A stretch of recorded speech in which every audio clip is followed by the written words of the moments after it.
Dis my groot voorreg om vandag hierdie 3 weke reeks so 'n bietjie af te skop oor die Heilige Gees en ek gaan regtig vra dat u harte oopmaak, maar laat ek nou net by my gedagtes bly. Ek wil eersvolgend begin om vir jou te sê dat ek hierdie week vir jou gebid het. As ek so op my knieë is of as ek voor die woord is en ek begin vir die gemeente bid. Kyk, baie het mos nou sekere plekke. As my oë nou so toe gaan, dan bid ek nou vir Andre en Louise. En nou, ek moes nou nie name genoem het nie, want dan gaan ek so deur en dan kom ek weer terug, want dan onthou ek nou weer Drini en Frans sit daar voor en dan is ek nou weer daar agter. En soos jou gesig voor my kom, dan bid ek vir jou. Ek hoop dit beteken vir jou iets. Dis nou great, miskien het jy gekom met 'n verwagting, ek gaan preek, ek gaan praat, jy gaan die woord hoor, daar moet 'n verwagting vir dit wees, dit maak my ook opgewonde, maar joh, daar's groot krag in gebed, jy moet amper 'n bietjie meer excited wees as jy weet iemand bid vir jou. Dankie vir u wat vir my bid, vir Rita bid, vir die span bid, vir hierdie ouens wat hulle bes gee hier, dat u vir hulle bid. Elke week kry ek 'n SMS vir my pa, wel elke dag, maar hier by Vrydag en Saterdag. As ek bid vir jou, mys. Ekskuus. Hoekom gly die klats nou? Dankie pa, hy kyk ook. En nou tannie Alna daar van Pretoria, hulle was jare in ons gemeente. Elke week bid sy. Dis en ek weet daar's baie van u wat vir ons bid. Daar die gouse se huis, laat weet maar altyd daar's 4 wat vir ons bid.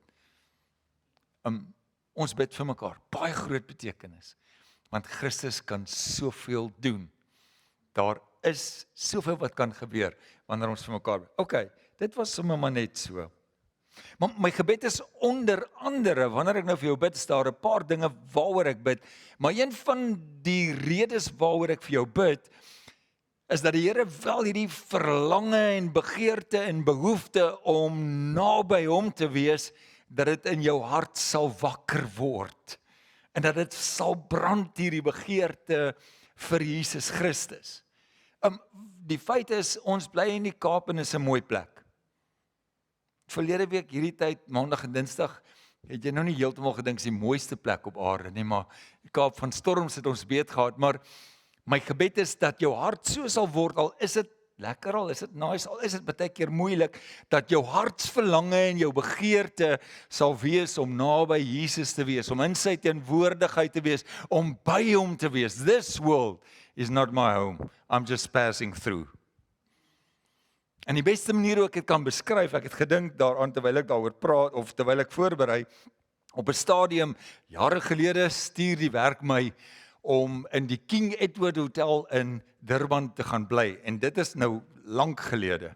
So die King Edward was 5 ster, net die beste, hy is toe net oorgedoen, en op daai stadium is ek 'n gasheer vir die prins van die United Arab Emirates, en ek bly in die Edward Hotel.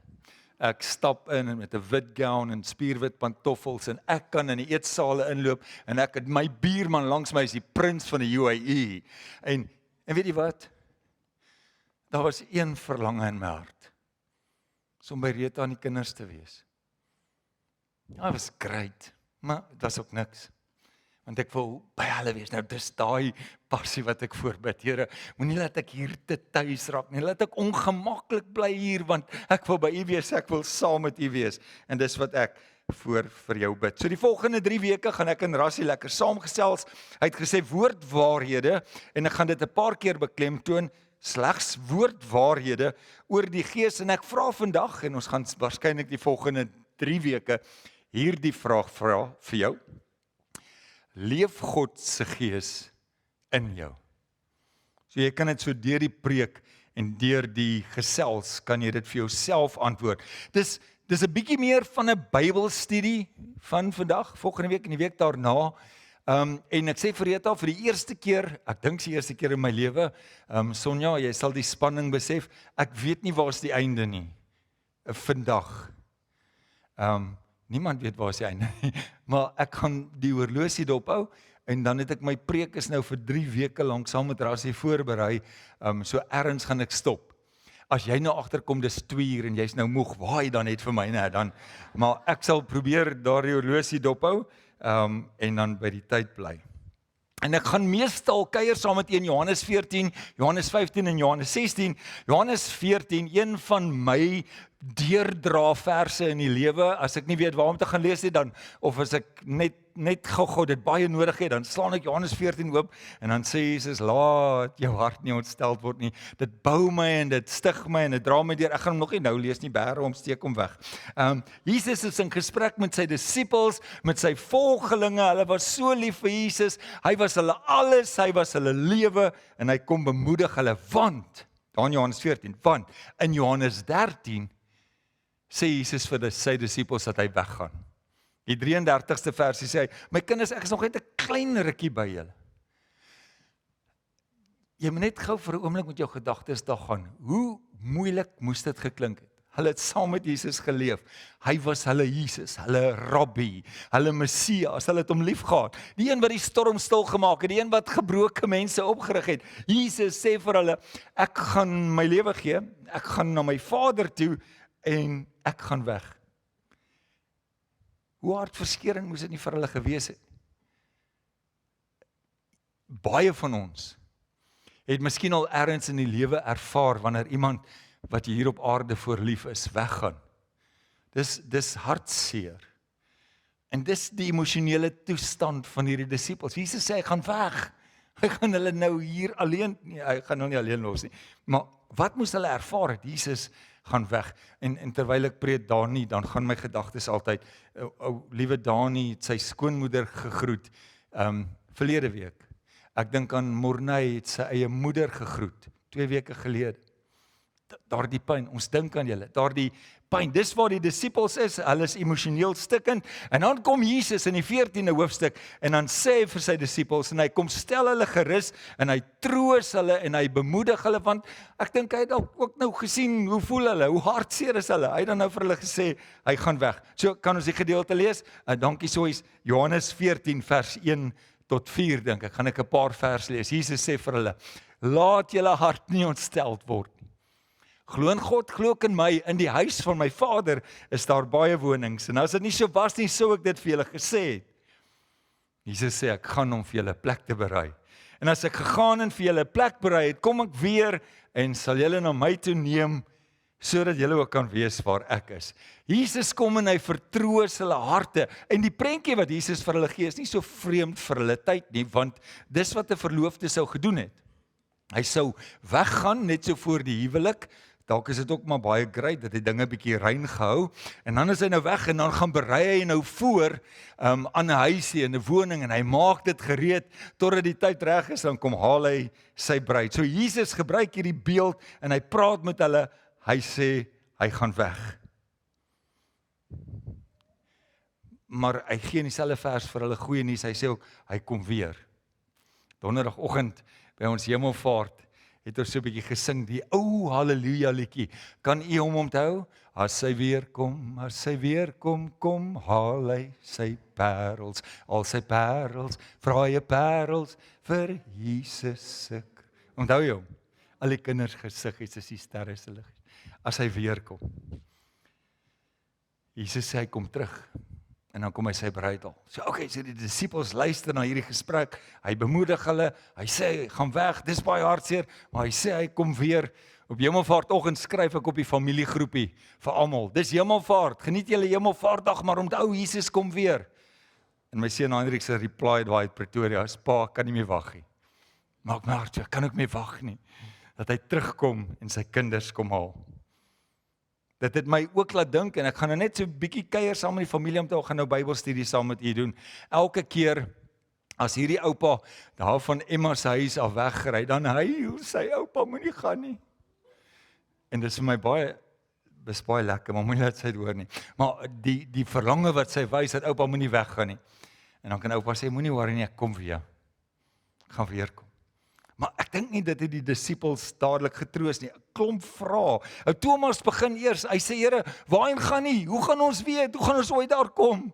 Jy kan ons nie nou hier alleen los nie. En Thomas skryf, of die Bybel sê daar in Johannes 14 vers 6, hy's daar, dankie soos. Jesus antwoord hom, Thomas, moenie worry nie. Ek is die weg, ek is die waarheid en die lewe. Niemand kom na die Vader behalwe deur my. Maar ek dink daar was 'n klomp vrae. Dink net die disippels, hoe gaan ons U kan volg? Hoe gaan ons ooit daar kom? Hoe lank gaan U weg wees? Jesus sê vir hulle, of hy sê vir hulle, ek is die pad daarheen. As julle net aanhou om my lief te hê, as julle net aanhou om my te volg, dan gaan ons weer by mekaar uitkom. Kom ek lees vir jou die 12de versie. Sê, voorwaar, ek sê vir julle, wie in my bly, die werke wat ek doen, sal hy ook doen, en hy sal groter werke doen as dit, omdat ek na my Vader gaan, sê Jesus. En wat julle ook al in my naam mag vra, dit sal ek doen, sodat die Vader en die Seun verheerlik kan word. As julle iets in my naam vra, sal ek dit doen. Kan ek gou in hierdie gesprek invat? Jy moet 'n prentjie kry. Jesus het die nuus gedeel aan sy disippels dat hy weggaan. Hy staan met hulle in gesels, hulle harte is seer, hulle oë is waarskynlik vol trane. Jesus gaan weg, maar wat 'n ongelooflike gesprek. Jesus sê vir hulle, goed, ek gaan na die Vader toe, maar as ek daar is, sal ek julle hoor. Julle kan met my praat. Ek sal julle antwoord, ek sal na julle luister. Ek gaan julle gebede hoor. So, moenie stres nie, ek gaan weg en ek gaan julle ook na my toe vat. Maar intussen kan julle met my praat. Dink die disippels het baie aandagtig geluister. Wat gebeur nou hier? En dan kom hierdie treffende bemoediging van Jesus self in die 16de vers. Kom ons lees hom. Hy sê, ek sal die Vader bid. Jesus praat met hulle. En hy sal vir julle, lees dit nou net gou-gou asof jy dit vir die eerste keer in jou lewe raak lees. Ek sal die Vader bid, sê Jesus, en hy sal vir julle 'n ander trooster gee, om by julle te bly tot in ewigheid. Die Gees van die waarheid, wat die wêreld nie kan ontvang nie, omdat dit hom nie sien en hom nie ken nie, maar julle ken hom, omdat hy by julle bly en in julle sal wees. Die Engels sê, another comforter, that he may abide with you forever. So as ek dit lees, en ek lees dit vir die eerste keer, of ek verbeel my, dis die eerste keer wat ek hierdie woorde hoor, Jesus staan in gesprek met sy disippels, hy het hierdie swaar nuus gedeel, en dan sê Jesus vir hulle, ek gaan, maar ons stuur iemand anders na julle toe. Ek dink dit moes vreemd gewees het. Wat bedoel Christus nou by anders? Ek gaan weg, maar ek stuur iemand anders. Is dit nou iemand heeltemal anders? Of is dit anders soort van dieselfde? Dit maak my eie kop so 'n bietjie de mekaar. As hulle nou vir die eerste keer moet hoor, ek stuur iemand anders. Jy was 3,5 jaar saam met Jesus, jy het hierdie wonderwerke beleef, jy's lief vir hom, hy's jou Messias, hy's jou Rabbi, hy's die Seun van God. Jy weet dit, jy het dit besef, jy het dit eerstehands ervaar. En dan sê hy in hulle onsekerheid, maar die Vader sal 'n ander trooster vir julle stuur. 'n Ander een. As jy na die Grieks gaan kyk, dan sê dit eintlik maar een wat net soos ek is. Nog een, soos ek. Raak dit nou al vir 'n bietjie duideliker? Julle is nou nie daai tyd se disippels nie, ons weet nou al baie meer, maar kan jy dink hoe verward moes hulle gewees het? Jesus sê, ek stuur iemand anders. Hy's net soos ek, maar dis ek nie. Jesus sê, dit sal amper wees asof ek nie weg is nie, want hy's net soos ek. Dis nie verskillend nie, maar dis net anders. Dis 'n trooster, is die woorde wat Jesus gebruik, want hy het in hierdie stadium ook besef hoeveel troos het hulle harte nodig. En hierdie trooster, of 'n ander vertaling sê hierdie voorspraak, sal vir altyd dan en vir ewig by julle bly. Nou Johannes wat ons nou lees, Johannes 14, hy's die enigste een wat hierdie trooster as 'n selfstandige naamwoord gebruik, maar eintlik is dit 'n werkwoord. En ek het baie gedink aan jou preek van Sondag, Sonja, Parakletos, die Griek sê dit so, dat die Heilige Gees, die trooster, die voorspraak wat Jesus van praat, wat nou anders is, hy kom by julle bly, en hy gaan saam met julle stap. Julle leer in die waarheid. Julle wys, soos die mooi voorbeeld wat jy gebruik het. Hy is saam met ons. Hy sê, hou hier so 'n bietjie links, gaan daar 'n bietjie regs, doen dit so. Nou kom ons dink net gou-gou vir 'n oomblik aan die disippels se situasie waarin hulle gewoond was. Jesus was die hele tyd naby hulle. Hy het saam met hulle gewandel. Hy was daar, hy was by hulle. Hy het hulle geleer, hy het hulle dalk tereggewys sommer so in die stap. As hulle stap, het Jesus met hulle gepraat, gesê, doen dit. Kom ons hou 'n bietjie links, kom ons stop 'n bietjie. Nou, Jesus was saam met hulle. Hy het saam met hulle gewandel. In my kop, en ek is mos nou 'n prentjie mens, dink ek, daar het baie goeders gebeur. Op 'n stadium met Jakobus en Johannes bietjie gestry. Eindelik hulle maat mos nou gevra wie gaan die belangrikste in die koninkryk wees. Dan dink ek het Jesus gesê, okay, kan julle nou maar bietjie ophou stry. Ek dink hy moes 'n paar keer vir Petrus sê, bly nou kalm, ons gaan nou braai, of so ietsie, maar hy was mos altyd opgewonde. So, daar's heeltyd gesprek, hy's by hulle, hy's saam met hulle, hy praat met hulle. En dan sê Jesus, ek weet nou waaraan julle gewoond is, maar ek gaan nou weg. Ek gaan nou na my Vader toe, en ek stuur vir julle iemand anders. 'n Ander ene. Net soos ek. As daar nou een ding is wat nie twee is nie. Onthou jy daai Afrikaanse spreek? Ons het dit die vakansie gebruik. As daar nou een ding is wat nie twee is nie, my skoondogter sê, wat sê julle? Julle ou mense praat snaaks. Ek weet vir ons is dit miskien gewoon, ek verstaan heeltemal wat daar staan, Hugo, wat is jou probleem? Maar kan jy dink die disippels se verwarring? Jesus sê, ek is nou hier, ek gaan my lewe neerlê, ek gaan weg, ek gaan na my Vader toe, en dan stuur ek vir julle 'n ander trooster, wat hier by julle kom woon. En vir my is dit dalk, net ek, maar dit is nie vir my so eenvoudig nie, en ek weet nie hoe verwarrend moes dit vir die disippels gewees het, om hierdie woorde te hoor nie. En dan sê Jesus nou, ek gaan na my Vader toe. En nou kom Filippus, daar in die 8ste vers, ek het die 8ste vers ook daar, hy sê, Here, goed, hy sê nou, gaan na die Vader toe, wys ons dan net die Vader, en dit sal vir ons genoeg wees. En Jesus sê vir hom, nou raak dit nog meer verwarrend, ek is al so lank by julle, en julle ken my nie, Filippus, ken jy my nie? Wie my sien, sien die Vader.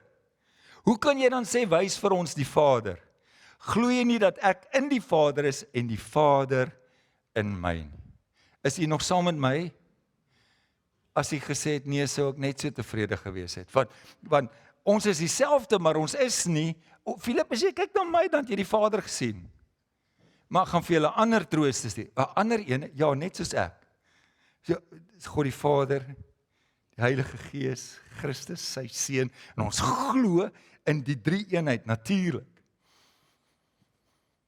En dit is nie so vreemd dat Filippus vra, maar kan ons dan nou net sien, want nou verstaan ons nie so baie lekker. En sien nie waarom dit nodig is dat ons dalk miskien sommer 3 weke net meer gesels oor die Heilige Gees. Maar daar's vir my hierdie keer 'n verskil, as ek jou so saam met my gaan vat deur Johannes.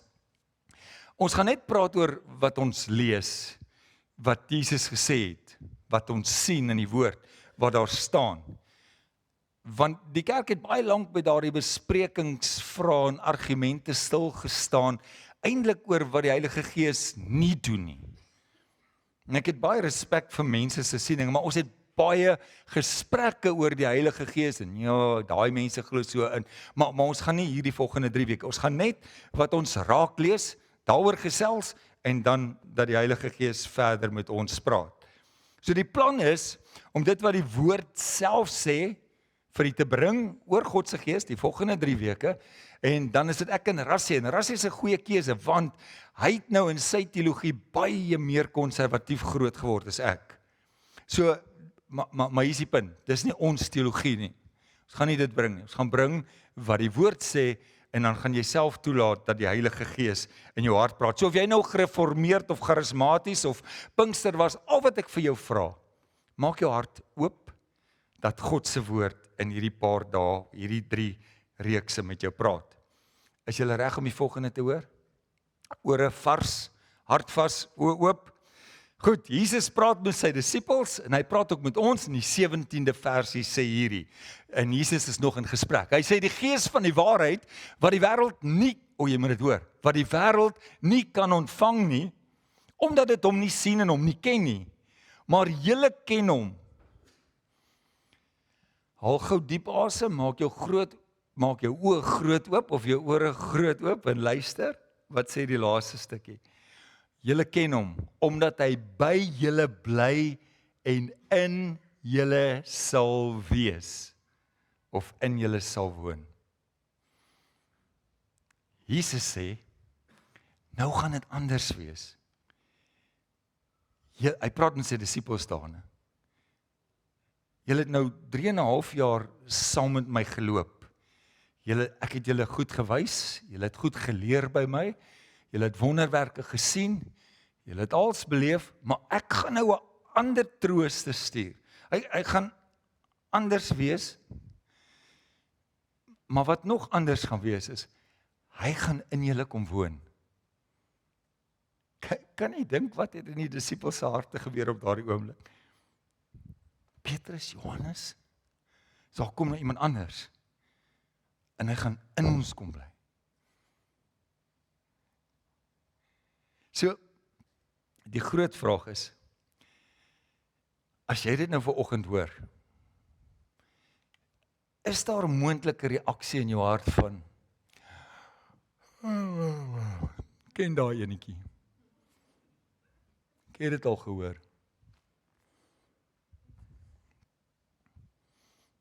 Of is daar ietsie binne jou, wat so begin maak en dink, wat? God se Gees kom woon in my, die lewende God, skepper van die hemel en aarde. Hy kom woon in my. Ek gebruik die woord deesdae te veel, maar as ek hierdie goed lees, dan kan ek nie anders nie. Mind-blowing. Ja, God se Gees kom woon in my. Jesus, U was al die tyd die disippels, Jesus, U was al die tyd hier, ja, saam met ons, en dit was great, U teenwoordigheid was wonderlik, maar wat, U Gees, wat U stuur, die ander Gees, kom nou in my woon.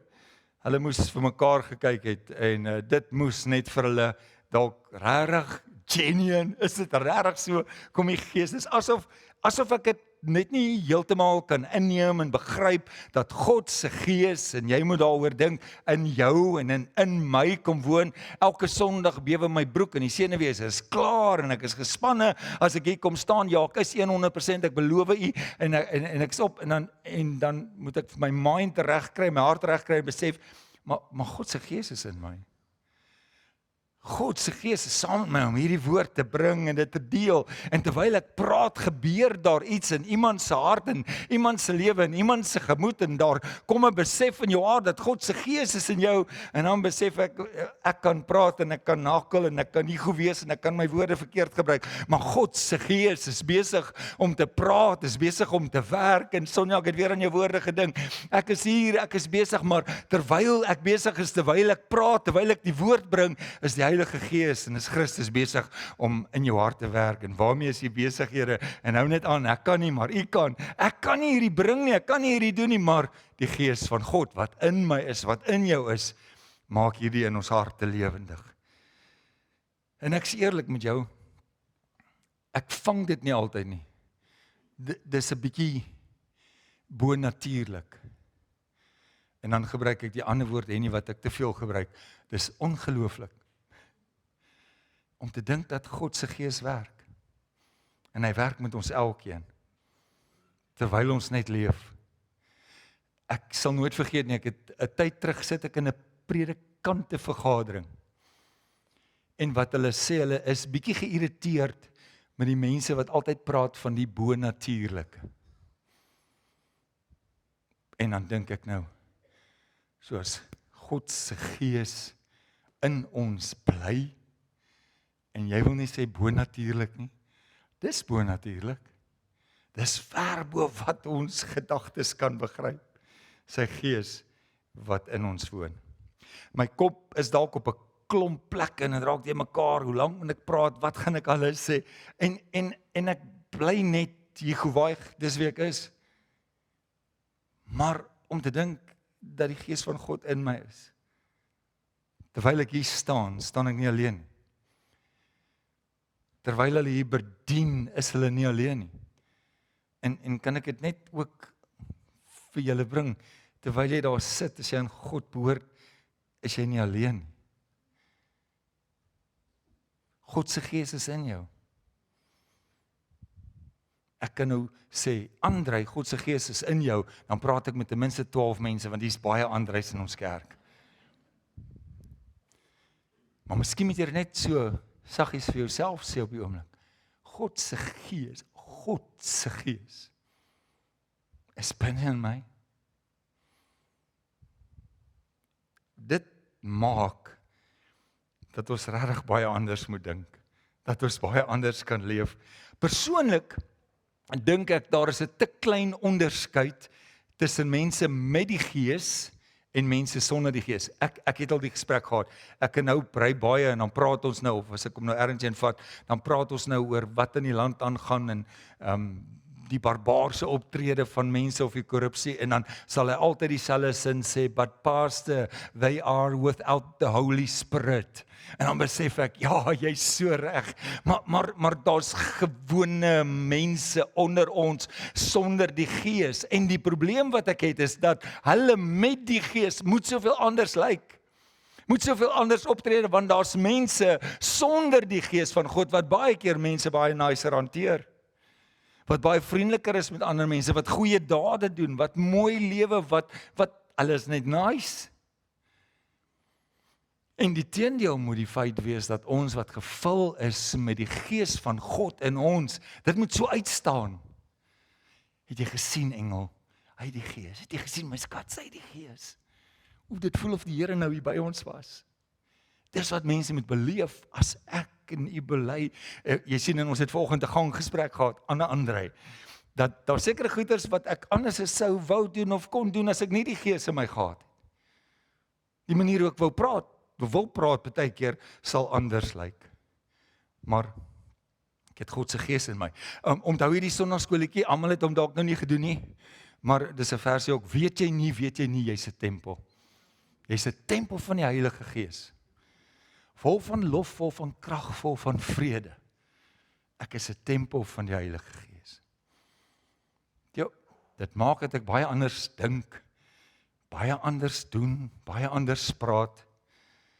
Rassie se pa, in die begin toe hy nou by Marie gaan kuier en hy nog vol van sy matroosstreke is, het sy pa gereeld vir my gesê, moenie worry nie, die Heilige Gees sal hom nog reg kry. En moet nou nie daai ding doen, dis baie lelik, maar dalk die ou langs jou of die Heilige Gees sal hom of haar nog reg kry. As ek en jy besef, as die disippels het nou nog niks geweet nie, kyk, ons het nou nog al hierdie kerkgeskiedenis en politiek in ons koppe. En dit maak ons te mekaar. Maar jy het God se Gees in jou.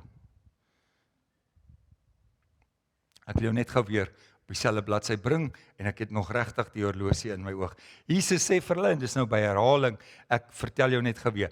Hy sê vir sy disippels, ek gaan weg, ek gaan vir julle 'n plek voorberei, en ek gaan julle ook soontoe neem. Maar moenie stres nie, alles nou Jehovah se eie woorde hierdie. As ek daar is, langs my Vader, aan die regterhand van my Vader, kan julle met my praat. En ek gaan julle hoor. En ek sal julle antwoord. En intussen, terwyl ek die plek ook nog vir julle voorberei, stuur ek vir julle 'n ander trooster, wat net soos ek is, en die Vader is, en hy kom by julle woon, hy kom by julle bly, in julle. En later sê Jesus, en dan, of in een vers, ons het hom al gelees, en dan sal julle nog groter dinge kan doen.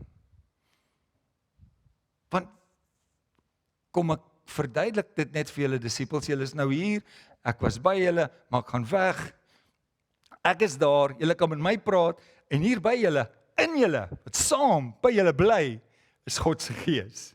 Julle is vir my, en julle die Gees. Dis amazing. Nog my ander Engelse woord. So hoe sal ons ooit in 'n paar weke kan begin begryp hoe groot en wonderlik God se Gees is wat in ons bly? So my gebed is regtig dat wat jy weet van die Heilige Gees en wat jy nou raak lees en wat die Gees vandag in jou hart kom wakker maak, dat dit net sal insink.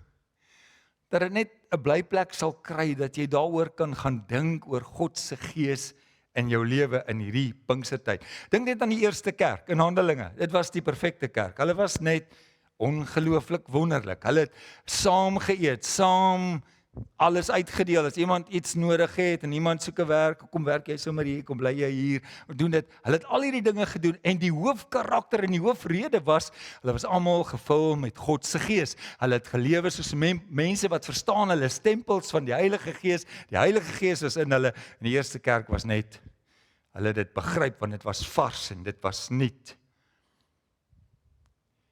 Maar toe Jesus die opdrag gee vir sy disippels om te gaan wag in die bovertrek na die hemelvaart.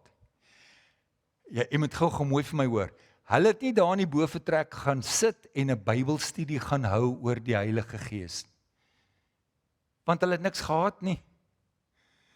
Al wat hulle gehad het is die gesprek wat Jesus met hulle gehad het toe hy gesê het, wie is die Gees? Hulle het nie ook die Heilige Gees, ons moet nou, Jesus het die opdrag gegee, gaan wag daar, gaan bid en wag.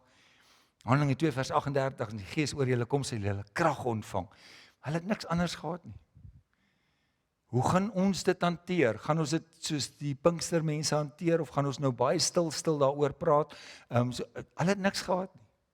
Almal in hierdie saal vandag weet baie meer oor die Heilige Gees, as wat enigeen van die disippels, of wat die mense wat nie bo vertrek was, geweet het oor God se Gees. Hulle het niks geweet. Al wat hulle gehad het, is dat Jesus gesê het, gaan wag en gaan bid. En dis waarvoor ek bid, in my eie hart. Ek wil meer wag en ek wil meer bid, want ek wil ervaar wat God se Gees deur my lewe kan doen, kan spreek, waar ek ook al beweeg. Die punt is, die sukses van die vroeë kerk was nie al die kennis nie, maar dit was die feit dat hulle gewag het, in gehoorsaamheid. En God kon doen, en ons gaan nou volgende week daaroor praat, wat hy wou doen met sy Gees, in hulle afwagting. Nou, dis goed om dit te lees, en hierna alles wat ek gesê het, dan sê ek, ons gaan vir 3 weke praat oor die Heilige Gees. Hulle het niks teorie gehad om oor te praat nie, maar ons gaan dit net weer so 'n bietjie besoek. Al daardie dinge is goed, dat ons kennis het, maar die groot vraag is, en die groot antwoord wat jy in jou eie hart moet antwoord vir jouself is, ja Here, ek glo. Ek glo wat in Johannes 14 gesê het. Ek glo dat U die Gees gestuur het. En ook vir my lewe. Kom doen nou wat U wil. Hier is ek's 'n tempel van die Gees. En as ek eerlik daaraan dink, in die kerk vir baie jare, was die gesprek van Jesus en die effek van die Heilige Gees in mense se lewe is maar 'n baie stil gesprek. Nie te veel daaroor praat. Ons kan dit noem, daar is derde persoon in die Godheid, Heilige Gees, maar moenie te veel praat oor die impak en wat die Gees van God doen. Maar, en ek glo dis miskien waar vir die meeste van u, dat wanneer jy by jouself sit en wanneer jy hieroor dink, wat in hierdie gesprek met Jesus en sy disippels gebeur het, dan moet daar ergens ietsie brand in 'n begeerte wat sê, Here, maar ek wil dit ervaar. Ek wil dit hê. Ek wil seker wees dat U Gees in my leef. Ek wil in daai vergadering instap, in daai moeilike vergadering, en ek wil instap met U Heilige Gees. Ek weet nie, ek wou dit nou laat ventilate nie.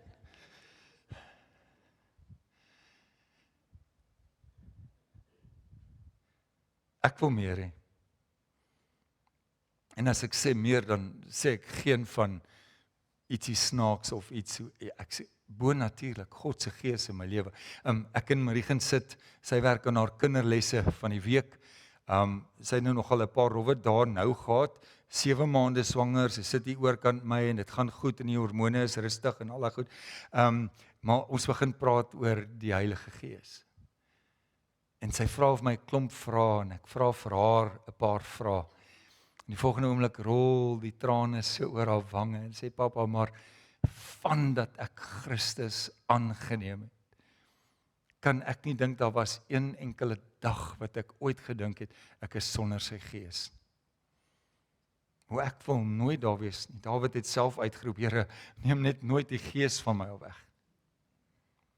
So ek weet nie hoe jy voel, dalk voel jy, dis moeilik om te survive in hierdie lewe, dalk voel jy bitter alleen en dalk voel jy, of jy weet nie elke dag of jy genoeg krag het om aan te gaan en om aan te hou en jy sukkel met moedeloos en moeg wees. En as jy hierdie gedeelte gaan lees gerus hoofstuk 14, 15 en 16 van Johannes, dan is dit glad nie wat Jesus bedoel het vir ons. Want hy sê, moenie bang wees nie. Moenie dat jou hart ontsteld wees nie. My gees sit ek in jou en jy kan nog groter dinge doen as wat ek gedoen het. Ons kan nie hierdie belofte begryp wat Jesus vir ons gesê het nie. Ons is nie alleen nie. So hy wil nie hê ons moet bang wees nie, hy wil nie hê ons moet bekommerd wees nie, hy wil nie hê ons moet ontstelde harte hê as sy disippels nie, hy wil nie hê ons moet alleen voel nie. Jesus sê, ek stuur my gees en hy gaan nou in jou kom bly, by jou kom woon en vir aller ewigheid sal jy nooit weer alleen wees. Dis amazing. En ek sukkel self. Ek stres heeltemal te veel, my hart loop op stente, 'n klomp van hulle. En ek worry. En elke keer, as ek daar gaan, elke keer, as jy na daai plekke toe gaan, moet jy jouself herinner, hey, jy het God se gees in jou. Jy's nie alleen nie. Hy's by jou. Genigtig, staan op, dieselfde gees wat Christus uit die dood uit, ek gaan nie eens vandag daai versie behandel nie. Dieselfde gees wat Christus uit die dood uit opgewek het, woon in jou. En daar's baie Christene wat op 'n plek kom, gelowiges, wat, ja, ek wonder, ek het dit nou gemaak tot 2026, maar sal ek dit regtig kan deurdruk, sal ek altyd kan aanhou, party dae is die versoekings daarom net te groot. En ek het nou al 3 keer reg gekry om nee te sê, maar wat van die 4de keer, wat van die volgende keer, of baie keer is die vervolging erg, omdat ek 'n kind van die Here is, omdat ek 'n tempel is van sy gees, ek kry swaar by die werk, omdat ek 'n gelowige is, ek pas nie in nie, en dit werk nie vir my lekker nie, kan ek regtig aanhou om vir mense lief te wees, al gaan dit so moeilik en al is dit nie maklik om vir almal lief te wees, kan ek aanhou om te dien en te gee en my alles te gee. Jesus sê, moet dan nie ophou om goed te doen nie. Kan ek aanhou, het ek die vermoë? Nee, in myself waarskynlik nie. Maar ek's nie alleen nie. Ek het God se gees saam met my. Jesus antwoord hom, die 23ste vers. Kom ons lees hom ook. Jesus antwoord hom, as iemand my liefhet, sal hy my woorde ter harte neem en my Vader sal hom lief hê en ons sal na hom toe kom en ons kom by hom woon. En dan wie my nie liefhet nie, neem my woorde nie ter harte. Hulle luister nie wat God sê nie, hulle verstaan. En die woorde sê Jesus wat julle hoor is nie myne nie, maar die Vader se wat my gestuur het. Jesus sê, hou net aan om my lief te hê, hou net aan om my woord te bewaar en die gees van God sal in jou lewe kom woon, by jou kom bly. Ek is so lief vir julle, sê die Here, ek wil by jou kom bly. Partykeer dink ek voel nogal so oor die kleinkinders ook, ek wil net daar bly, maar Rassie wil hê ek moet daar bly nie. Maar Christus sê, as jy my woorde bewaar, as jy dit in jou hart, ek wil by jou kom bly. So, ek moet die vraag vra, en ek het 'n groot vraag om te vra. Waarom stres jy dan so? Waarom is dit dan vir jou so moeilik? Daarin was dit beteken ek praat met myself. God is dan by jou, hy woon in jou, by jou adres, en ek praat nie van jou huisadres nie, ek praat van daai tempeladres. Hy bly daar.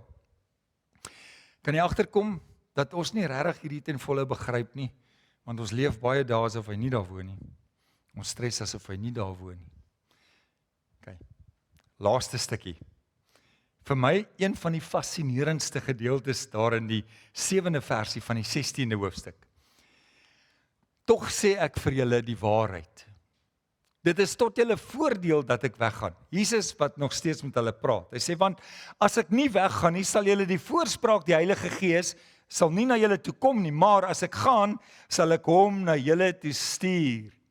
Hoe bedoel Jesus?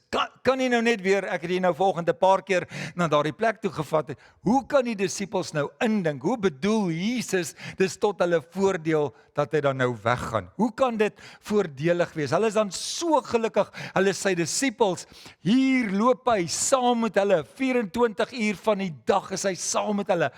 Hulle kan nie eens droog maak nie, dan sien hy dit. Iemand loop daar en sê Jesus, hy, wat dink jy? Ek sien jou, ek hoor jou. Hy wys hulle reg. As iemand sê, vertel ons die weg, dan sê hulle, hier staan die weg. Jesus kan verstaan julle my prentjie? Jesus is daar by hulle. Hy's saam met hulle. Hy's die seun van God. Hoe kan dit voordelig wees dat Jesus weggaan?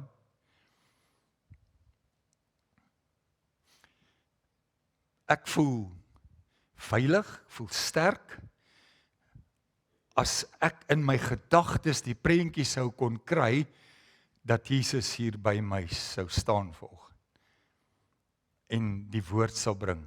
Want as ek nou sou kom praat, sou ek net sê, luister na hom, sy het dit gesê. En wow, wat 'n impak.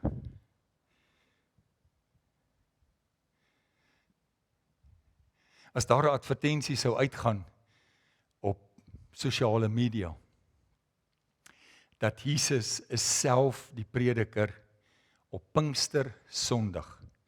Kom, en ek weet, is nou maar net ek wat nou weer met 'n prentjie en 'n gedagte speel, maar ek is doodseker jy sal met my saamstem, ons sal nie genoeg plek hê in hierdie ou saaltjie nie.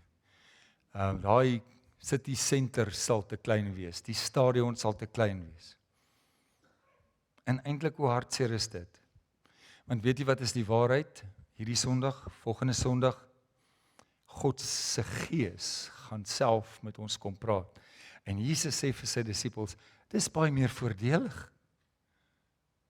Maak sin, né? Nee, hy maak nog nie baie sin nie. Ek gaan dit gou probeer, net so 'n bietjie verduidelik.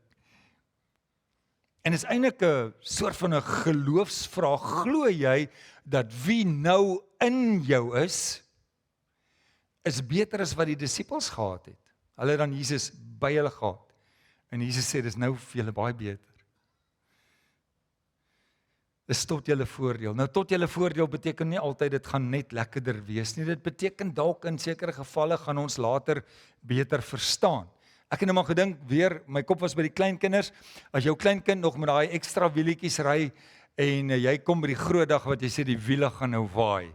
Nee, oupa, nee. En dan haal hulle die wiele af en dan binne 'n paar ure kom hulle agter hoe fantasties kan hulle fiets ry en hulle kan nou skuins draai en broddieskap en alles doen. Die vermoë wat hulle het is nou soveel groter. Of die pyn van 'n operasie wanneer jy in 'n operasie lê, maar die genesing lê juis aan die ander kant. Dis voordelig dat jy dit doen, want aan die ander kant daarvan sal dit met jou beter gaan. En soms vat God nie iets uit ons hand uit om ons leeg te los nie, maar so dat hy vir ons iets beter kan gee. Die disippels het gedink Jesus se weggaan is 'n verlies, maar Jesus noem dit vir hulle 'n voordeel. Dis beter. Want my Gees, God se Gees, ons gaan nou by jou kom bly. En hulle het vasgehou in sy fisiese teenwoordigheid en ek verstaan dit. Ek sou net so benoud gewees het. Hy sê ek kom nou in julle bly. Die musiekspan kan vorentoe kom. Ek het die tyd mooi gelees. Miskien terwyl hulle vorentoe stap, wil ek net hê jy moet hierdie vraag eerlik vir jouself antwoord. As jy lees wat ons volgende gelees het, as jy hoor wat Jesus hier, wat Johannes oorskryf, wat Jesus gesê het oor die Heilige Gees, wie God se Gees is, en ons het net begin, onthou nie bo vertrek, hulle het niks gehad nie. As jy dit hoor, is daar dalk, hier is die vraag, is daar dalk iets in jou hart wat uitroep, ek weet dit, ek glo dit, maar ek wil meer hê. Ek wil dit meer ervaar. Meer as wat ek al in my lewe ervaar het. Want Jesus sê, dis dan nou selfs beter as toe hy hier was.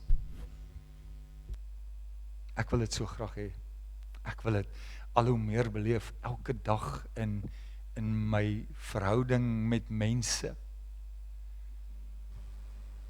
Wat gebeur? Wouter, ek gaan dit nou sê. 'n paar weke terug, Wouter in gehoorsaamheid, Petrus se boodskap was, bekeer julle, laat julle doop en julle sal die Gees ontvang.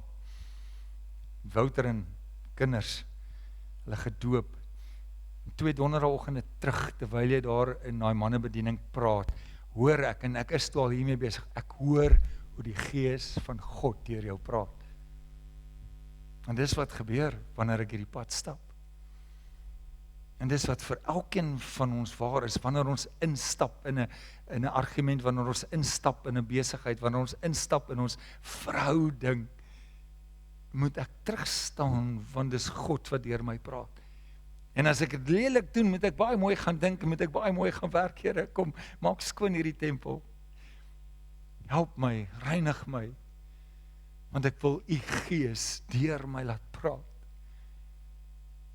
En ons gesprek van vanoggend, Nicolet, en dan weet ek nie eens wat ek gesê het nie, want die Gees van God het bedien deur my, dis wat hy doen. As God se Gees in my lewe woon, moet daar tog soveel meer wees, wat sy koninkryk en sy heerlikheid oplig.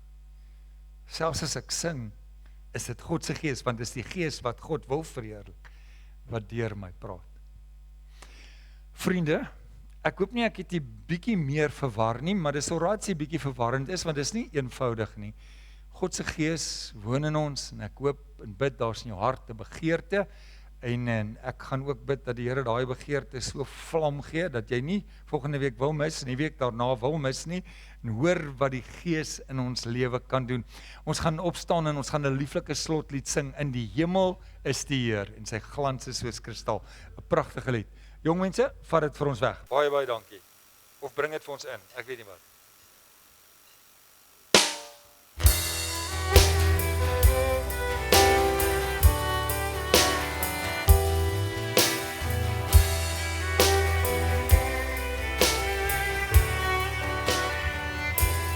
In die hemel is die Heer, en sy glans is soos kristal. Hy is die heilige van God, en hy heers oor die heelal. Daar is mag in sy woord, soos die waters dry sy stem, soos die son op die see se blou, so die rykdom van sy trou. En aan U is die mag, en die heerlikheid en krag, en aan U is die eer, en die lof, want U regeer, U regeer.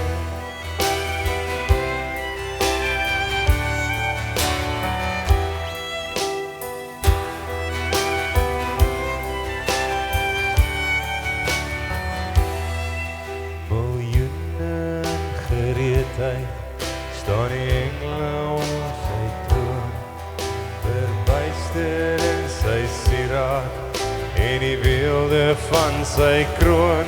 Daar is mag in sy woord, soos die waters dry sy stem, soos die son op die see se blou, en so die rykdom van sy trou. En aan U is die mag, en die heerlikheid en krag, en aan U is die eer, en die lof, want U regeer. En aan U is die mag, en die heerlikheid en krag, en aan U is die eer, en die lof, want U